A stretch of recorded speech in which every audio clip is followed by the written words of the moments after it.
हाय विद्यार्थियों, visionary Sudarshan batch में आपका हार्दिक स्वागत और अभिनंदन है।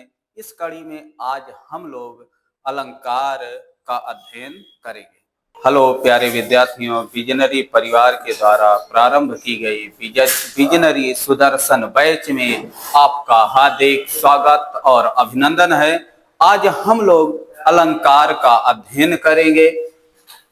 हिंदी व्याकरण अलंकार कक्षा 10 एवं 12 के विद्यार्थियों के लिए मुख्य रूप से यह भाग बनाया गया है।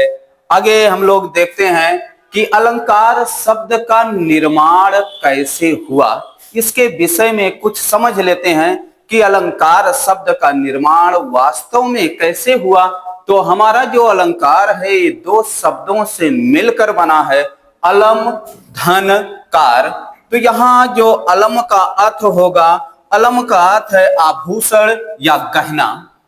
अलम का अर्थ है आभूषण या गहना और कार का अर्थ है आभूषण को बनाने वाला या करने वाला। आभूषण को करने वाला या बनाने वाला। इस प्रकार से यदि पूछे कि अलंकार कितने शब्दों से मिलकर बना है, तो इसका उत्तर होगा कि अलंकार दो शब्दों से मिलकर बना है, अलम धन कार। अलम का अर्थ है आभूषण या गहना और कार का अर्थ है आभूषण को करने वाला या बनाने वाला। तो इस प्रकार से अलंकार का अर्थ हुआ आभूषण को बनाने वाला जो होता है वही अलंकार कहलाता है। आगे चलते हैं। अगला भाग है हमारा कि अलंकार के कितने भेद होते हैं। यदि इस प्रकार का प्रश्न पूछा जाए कि अलंकार के कितने भेद होते हैं, तो मुख्य रूप से अलंकार के दो भेद होते हैं, शब्दालंकार और अर्थालंकार। शब्दालंकार में भी मुख्य रूप से तीन भेद होते हैं, यमक, श्लेष और अनुप्रास। और अर्थालंकार में भी मुख्य रूप से तीन भाग होते हैं, उपमा, रूपक और उत्प्रेक्षा अलंकार। तो शब्दालंकार किसे कहते हैं? तो जहां शब्दों के द्वारा काव्य में सुंदरता उत्पन्न होती है उसे शब्दालंकार कहते हैं, और जहां अर्थों के द्वारा काव्य में सुंदरता उत्पन्न होती है उसे अर्था अलंकार कहते हैं।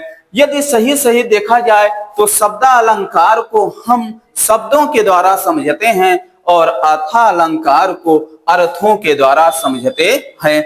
यदि ये प्रश्न यह बने कि शब्दालंकार के कितने भेद होते हैं, तो शब्दालंकार के तीन भेद होते हैं, यमक, श्लेष और अनुप्रास। और अर्थालंकार के भी तीन भेद होते हैं, उपमा, रूपक और उत्प्रेक्षा।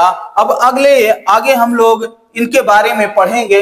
तो कक्षा 10 के लिए हमने मुख्य रूप से यह वीडियो बनाई है जिसमें अर्थालंकार आपके पाठ्यक्रम में ही रखा गया है।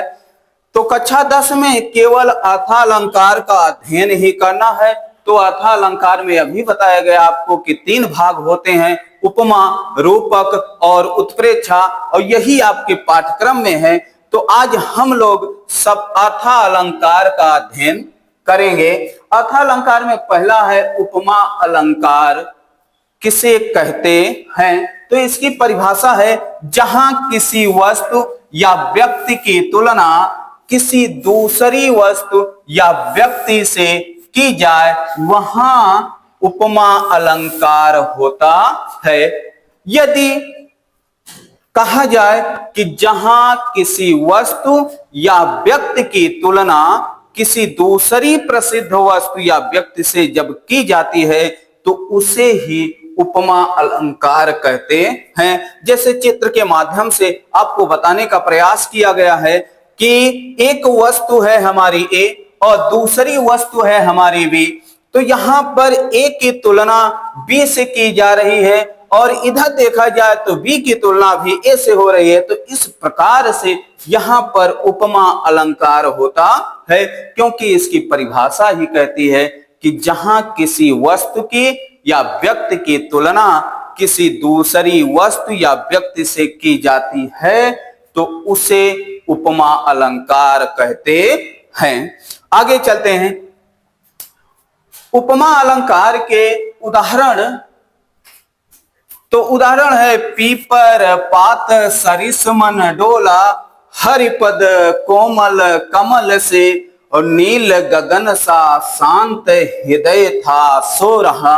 ये 3 उदाहरण लिखा गया है कि पीपर पात सरिस मन डोला।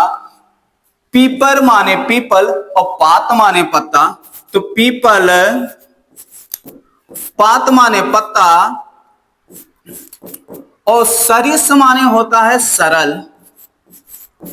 मन डोला, तो पीपल के पत्ते के समान जो सरल मन होता है वह हमेशा ही डोलता रहता है।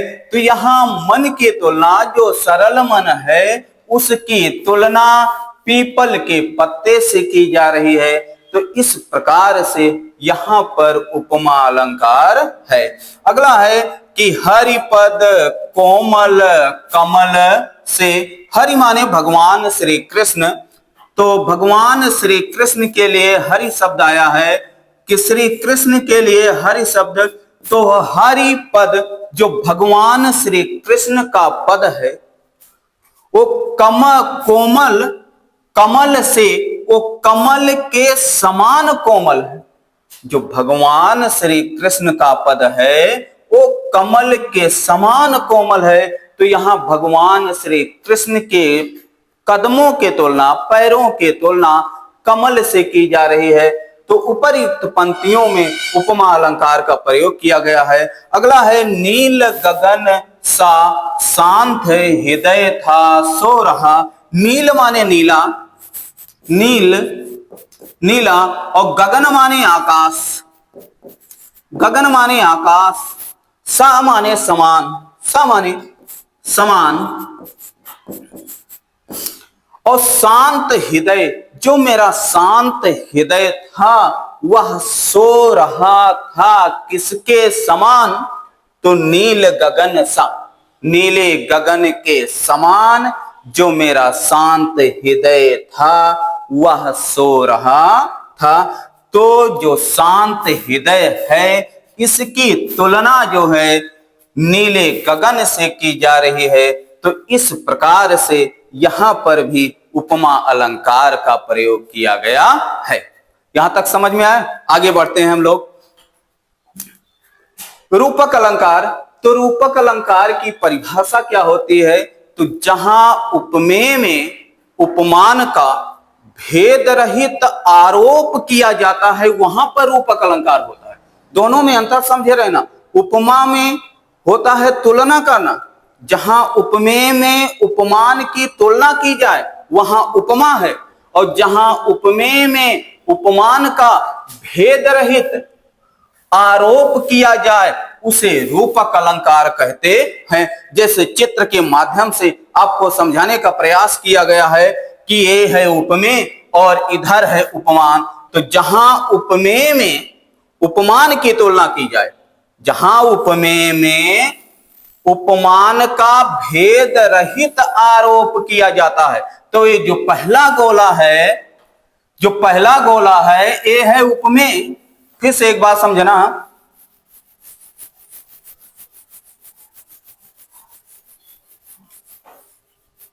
कि जो ये पहला गोला हमारा है ये है उपमेय, और जो दूसरा गोला है ये है उपमान। इन दोनों में भेद रहित आरोप हो गया है। भेद रहित, जो इतना सा भाग दोनों में आ गया है ये भेद रहित आरोप है, इसे ही रूपक अलंकार कहते हैं। आगे बढ़ना, अब उदाहरण देखते हैं हम लोग कि रूपक अलंकार के कुछ उदाहरण। चरण कमल बंदो हरि राई, जो भगवान श्री कृष्ण के चरण कमल हैं, ये सूरदास जी का पद है। तो सूरदास जी कहते हैं कि मैं भगवान श्री कृष्ण के कमल रूपी चरणों की वंदना करता हूं। तो चरण कमल, जो चरण है वही कमल है। ऐसा भेद रहित आरोप किया जा रहा है कि जो चरण है भगवान श्री कृष्ण के वही कमल हैं और इसी की मैं वंदना करना चाहता हूं। तो सूरदास जी कहते हैं कि चरण कमल बंदो हरिराई, भगवान श्री कृष्ण के कमल रूपी चरणों की मैं वंदना करता हूं। तो यहां पर भेद रहित आरोप होने के कारण रूपक अलंकार है। यदि आपकी परीक्षा में यह पूछता है तो आप लिखना रूपक अलंकार कि चरण कमल बंदो हरिराई में कौन सा अलंकार है, तो रूपक अलंकार है। अगला उदाहरण जयशंकर प्रसाद जी का बहुत ही प्रसिद्ध पंक्ति गीत से लिया गया है कि अंबर पन घट में डूबो रही तारा घटऊ सा नागरी। अंबर पनघट, अंबर माने आकाश और पनघट माने पानी भरने का जो घाट होता है वही है पनघट। घट माने घाट और पनघट माने पानी भरने का जो घाट है। और डूबो रही और तारा माने तारे, घट माने घड़ा, जो तारे रूपी घड़े हैं अंबर पनघट में डूबो रही तारा घट ऊषा नागरी। ऊषा माने चतुर, ऊषा माने चतुर, नहीं गलत हो रहा है, फिर से। नागरी माने चतुर, नागरी माने चतुर और ऊषा माने होता है प्रातःकालीन। बच्चों प्रातःकालीन, फिर से समझ लेना कि नागरी माने चतुर और ऊषा माने प्रातःकालीन। जो प्रातःकालीन रूपी चतुर स्त्री है, जो प्रातःकालीन रूपी चतुर स्त्री है वो अपने तारे रूपी घड़े को, प्रातःकालीन रूपी चतुर स्त्री अपने तारे रूपी घड़े को अंबर पनघट में, आकाश रूपी पनघट में डुबो रही है। तो यहां भेद रहित आरोप किया जा रहा है। जो पनघट है, जो अंबर है, इसी को पनघट बताया जा रहा है और जो तारा है उसी को घड़ा बताया जा रहा है। और जो प्रातःकालीन रूपी चतुर नायिका है, जो प्रातःकालीन रूपी स्त्री है, उसी को नायिका बताया जा रहा है। तो अंबर पनघट में डुबो रही तारा घट ऊषा नागरी। तो इस प्रकार से यहां पर रूपक अलंकार का प्रयोग किया गया है। अगला उदाहरण है कि उदित उदयगिरि मंच पर रघुबर बाल पतंग, बिकसे संत सरोज सब हर से लोचन वृंग। अगला है गोस्वामी तुलसीदास के द्वारा रचित रामचरितमानस से उद्धृत है, जो आपके पाठ्यक्रम में एक धनुष भंग नामक पाठ है, उसी पाठ से लिया गया है कि उदित उदयगिरि मंच पर रघुवर बाल पतंग, बिकसे संत सरोज सब हर से लोचन वृंग। उदित उदयगिरि मंच पर, उदित उदयाचल रूपी, गिरि माने पर्वत और मंच माने मंच पर, तो उदयाचल रूपी पर्वत के मंच पर, उदित उदय गिरि, गिरि माने पर्वत, तो उदयाचल रूपी पर्वत के मंच पर रघुवर माने भगवान राम, रघुवर माने क्या होगा? भगवान राम। भगवान राम उदित हुए किसके समान? बाल पतंग, पतंग माने भगवान सूर्य, भगवान सूर्य के समान। और लेकिन भगवान सूर्य किसके समान है? तो बाल सूर्य, यानी बाल सूर्य के समान भगवान राम उदयाचल रूपी मंच पर उदित हुए। अर्थ समझना कि उदित उदयगिरि मंच पर रघुवर बाल पतंग, उदयाचल रूपी मंच पर, उदयाचल रूपी पर्वत के मंच पर भगवान श्री राम जब बाल सूर्य के समान उदित हुए तो बिकसे संत सरोज सब, सरोज माने कमल, सरोज माने कमल और संत माने सज्जन, संत माने सज्जन और बिकसे माने विकसित हो गए। तो जो संत रूपी, जो कमल रूपी सज्जन थे वे विकसित हो गए। और हर से लोचन वृंग, लोचन माने नेत्र, लोचन माने नेत्र, और भृंग माने भौरा, भृंग माने भौरा। तो और जो नेत्र रूपी भौरे थे वह विकसित हो गए। हाँ चलो आगे देखते हैं उत्प्रेक्षा अलंकार। उत्प्रेक्षा अलंकार है कि जहां उपमेय में उपमान की संभावना की जाए, नोट कर लेना इतना कि जहां उपमेय में उपमान की संभावना की जाए उसे उत्प्रेक्षा अलंकार कहते हैं। कोई उपमेय हो और कोई उपमान हो, और जहां उपमेय और में उपमान की संभावना की जाती है उसे उत्प्रेक्षा अलंकार कहते हैं। इसका उदाहरण हम लोग देखेंगे। उत्प्रेक्षा अलंकार के कुछ उदाहरण हैं कि उस काल मारे क्रोध के तन कापने, उनका लगा मानो हवा के वेग से सोता हुआ सागर जगा। उस काल मारे क्रोध के तन कापने, उनका लगा और मानो हवा के वेग से सोता हुआ सागर जगा। ये पंक्तियां राष्ट्र कवि मैथिली शरण गुप्त जी की हैं। तो ये उस समय का वर्णन है जब अभिमन्यु की मृत्यु हो गई थी, और अभिमन्यु का समाचार जब अर्जुन सुने तो जो है वो बहुत क्रोध में आ गए।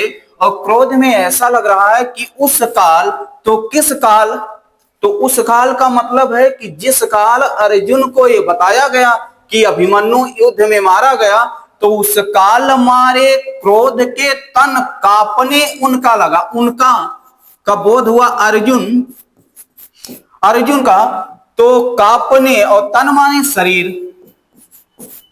तन माने शरीर, और क्रोध से, और क्रोध के से तन कांपने उनका लगा। किनका शरीर कांपने लगा? अर्जुन का शरीर कांपने लगा। क्यों कांपने लगा? कि जब अर्जुन को यह बात बताई गई कि अभिमन्यु युद्ध में मारा गया, तो उस काल मारे क्रोध के तन कांपने उनका लगा। तो ऐसा लगा कि मानो हवा के वेग से और सोता हुआ सागर जगा। अर्जुन को इतना क्रोध आया और क्रोध के कारण उनकी शरीर इतनी कांपने लगी कि ऐसा लगा कि मानो, ये संभावना है कि मानो हवा के वेग से, मानो हवा की तीव्रता से और सोता हुआ कोई सागर जग गया हो। अर्जुन को इतना क्रोध आया कि यह बात सुनकर कि अभिमन्यु युद्ध में मारा गया। अगला देखना कि हरिमुख मानो मधुर मयंक। मयंक माने चंद्रमा होता है। चित्र के माध्यम से आपको समझाने का प्रयास किया गया है कि मयंक माने चंद्रमा और मधुर माने मीठा। और मानो ये संभावना है हरिमुख, जो भगवान श्री कृष्ण का, भगवान विष्णु का जो मुख है वो मानो मधुरमय, वो मधुर चंद्रमा के समान है। अगला है कि सोहत ओढ़े पीत पटु श्याम सलोने गात, मनो नील मन शैल पर आतप परे प्रभात। सोहत ओढ़े पीत पट श्याम सलोने गात, मनो नीलमणि शैल पर आतप पर्यो प्रभात।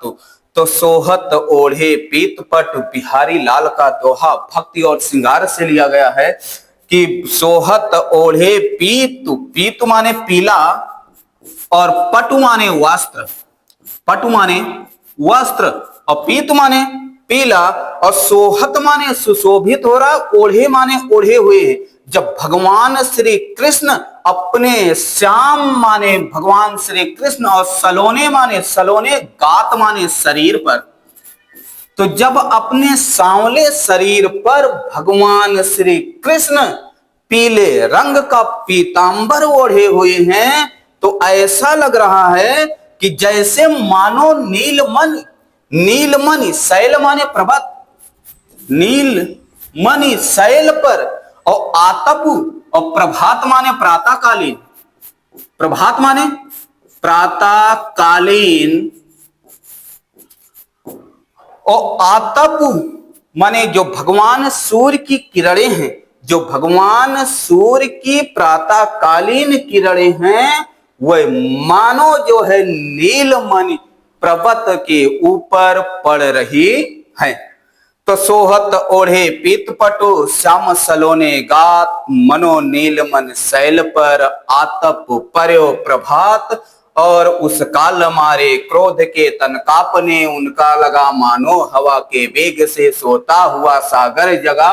हरिमुख मानो मधुर मयंक। इन संपूर्ण पंक्तियों में उत्प्रेक्षा अलंकार का वर्णन किया गया है। अब हम लोग आगे बढ़ते हैं और अगला भाग है हमारा उपमा अलंकार को पहचानने का तरीका क्या है। तो परिभाषा आपको पहले ही बता दी गई है कि जहां उपमेय में उपमान की संभावना की जाती है वहां पर उत्प्रेक्षा अलंकार होता है। और परिभाषा के साथ साथ आपको जो है उदाहरण भी बताया गया है। तो अब आगे हम लोग पढ़ते हैं कि उपमा अलंकार को पहचानने का तरीका क्या है। यदि कोई उदाहरण आपके सामने आता है, कोई पंक्ति आती है, तो उस पंक्ति में कौन सा अलंकार है यह आप कैसे पहचान पाओगे। तो बड़ा ही आसान तरीका है, ये पहचानने का तरीका है हमारा कि जिन पंक्तियों में सम आ जाए, सरिस आ जाए, समान आ जाए, सा आ जाए, सी आ जाए, से आ जाए, जैसे, तुल्य, सादृश्य आदि शब्द जिन पंक्तियों में प्रयोग होते हैं वहां पर केवल और केवल उपमा अलंकार होता है। जैसे आपने पढ़ा कि पीपर, पात, सरिस, मन डोला, तो इन पंक्तियों में आपको कौन सा शब्द मिला, तो सरिस मिल जाता है। और हरिपद, कोमल, कमल से, तो इसमें आपको से मिल जाता है। या और जैसे कहा जाए कि सीता का मुख चंद्रमा के समान सुंदर है, तो इन पंक्तियों में समान मिल गया। जो घनी भूत पीड़ा भी मस्तक में स्मृत सी छाई, तो यहाँ पर से मिल गया। इस प्रकार से यदि आप केवल वाचक शब्द ही पहचान लोगे तो आप उपमा अलंकार की पंक्तियों को पहचान सकते हो। हमारे वाचक शब्द क्या हैं? सम है, सरिस है, समान है, सा है, सी है, से है, जैसे, तुल्य, सादृश्य आदि शब्द जिन पंक्तियों में आ जाएं वहां उत्प्रेक्षा होगा। अगला है रूपक अलंकार को कैसे पहचाने। तो रूपक अलंकार को पहचानने का तरीका यही है कि उपमेय में उपमान का भेद रहित आरोप किया जाता है। जैसे बता रहा है कि इसमें उपमेय में उपमान का भेद रहित आरोप किया जाता है, उसे रूपक है। तो उपमेय है और उपमान है, तो जिसकी तुलना जिससे की जाती है उसमें यदि भेद रहित आरोप हो तो वहां पर रूपक अलंकार होता है। जैसे आपने पढ़ा कि चरण कमल बंदो हरिराई, तो भगवान श्री कृष्ण के जो कमल रूपी चरण हैं, जो चरण हैं वो एक कमल रूपी ही हैं, कमल के समान होते तब तो उपमा हो जाती। जो भगवान श्री कृष्ण के कमल हैं, चरण हैं, उसमें ऐसी तुलना की गई है कि उसमें अभेद रहित, भेद रहित आरोप हो रहा है, इसलिए वहां पर रूपक अलंकार हो गया। उदित उदय गिरिमंच पर रघुवर वाल पतंग, इसमें भी रूपक है। और बेती विभावरी जागरी, अंबर पनघट में डुबो रही तारा, घट उषा नागरी, यहाँ भी रूपक है। तो जहां उपमेय में उपमान का भेद रहित आरोप किया जाता है वहां पर रूपक अलंकार होता है। अब आपके मन में एक प्रश्न और उठता होगा कि उपमेय क्या है और उपमान क्या है। तो थोड़ा इस पर भी हम लोग बात कर लेते हैं कि उपमेय और उपमान क्या है। जिसकी तुलना जिससे की जाए, जिसकी तुलना की जाए वो है उपमेय, और जिससे की जाए वह है उपमान। जैसे उदाहरण बताया जाए कि यह जो कलम है, यह जो कलम है यह पेंसिल के समान है, तो कलम की तुलना आपको पेंसिल से की जा रही है। तो जो ये कलम है ये है उपमेय और पेंसिल है उपमान। तो जैसे भगवान श्री कृष्ण के जो चरण हैं वह कमल के समान है, तो भगवान श्री कृष्ण का जो चरण हुआ वो है उपमेय और कमल हुआ उपमान। बस अंतर इतना सा है रूपक में कि उपमेय में उपमान का भेद रहित आरोप किया जाता है। उम्मीद करता हूं आपको समझ में आई होगी यह बात। आगे अब हम लोग चलते हैं, उत्प्रेक्षा अलंकार के वाचक शब्द कौन से हैं वाचक यानी वही पहचानने का तरीका है कि मनु, जनु, मनो, मानो, जानो और जनो, ये उत्प्रेक्षा अलंकारों को पहचानने का तरीका है। जैसे अभी आपने पढ़ा कि उस काल मारे क्रोध के तन कांपने उनका लगा, और मानो हवा के वेग से सोता हुआ सागर जगा, सोहत ओढ़े पीत पटु श्याम सलोने गात, मनो नील मणि शैल पर आतप पर्यो प्रभात। केवल आप यही यदि 6 शब्द जानते हैं तो उत्प्रेक्षा अलंकार आप पहचान लोगे। मनु, जनु, मनहु, मानो, जानो और जानो। तो मनु, मानो, जनु, जानो, मनहु और जनहु, ये उत्प्रेक्षा अलंकार के वाचक शब्द हैं। ये शब्द जिन पंक्तियों में रहेंगे वहां पर उत्प्रेक्षा अलंकार होता है।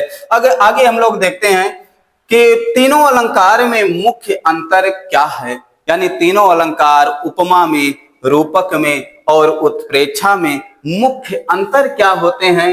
तो उपमा तुलना होती है, एक वस्तु की तुलना दूसरे वस्तु से की जाती है, उसमें उपमा अलंकार होता है।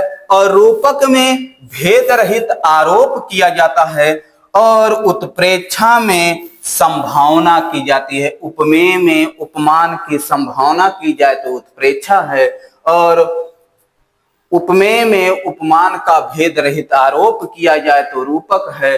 और जहां एक वस्तु की तुलना किसी दूसरी वस्तु से की जाए तो वहां पर उत्प्रेक्षा है। जैसा आपको चित्र के माध्यम से समझाने का प्रयास किया गया है कि इन दोनों वस्तुओं में तुलना हो रही है, तो यहाँ उपमा है, इसमें भेद रहित आरोप है इसलिए रूपक है, और यहाँ संभावना व्यक्त की जा रही है इसलिए यहाँ पर उत्प्रेक्षा है। धन्यवाद प्यारे बच्चों, उम्मीद करता हूँ आपको यह वीडियो अच्छी लगी हो। यदि यह वीडियो अच्छी लगी हो तो वीडियो पे लाइक करना, कमेंट करना और हमारे विजनरी स्टडी हब पर अपना प्यार और दुलार बनाए रखना। आगे फिर मिलेंगे, तब तक के लिए धन्यवाद।